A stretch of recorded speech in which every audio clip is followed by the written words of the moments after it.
siguro, liban dun sa pag-address niya sa learning crisis, isa sa panawagan din ng mga guro or paniningil din ng mga guro, yung talagang pag-upgrade ng salaries ng kaguruan. Kasi noong 2018, na-approve or na-doble na yung sweldo ng mga kapulisan. Ang entry level na nila nasa 30,000, ang PO1, halos 30,000 na yung sweldo nila.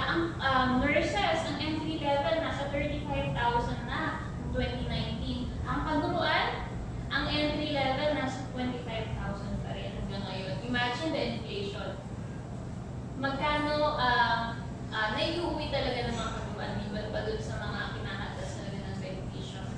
Liban sa salary upgrading na ipinangako ng Pangulong BBM before anong campaign period na hindi naman, wala namang na-rebuild yung mga kaguruan ng SOTA niya. No? Liban doon, doblehin sana yung education budget. Kasi sa education budget talaga, magmumula yung lahat ng mga pang-provide sa kakulangan sa education sector.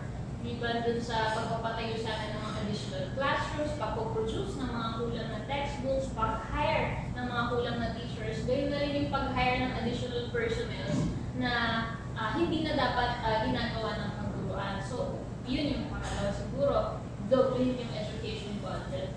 At syempre, i-review din natin itong K-12.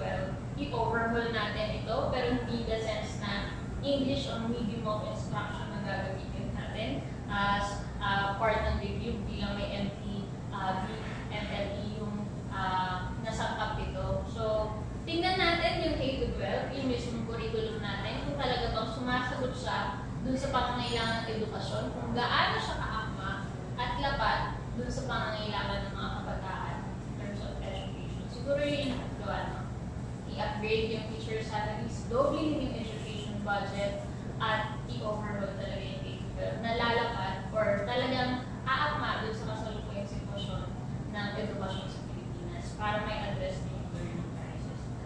O yung K-12 talaga, maraming mga reklamo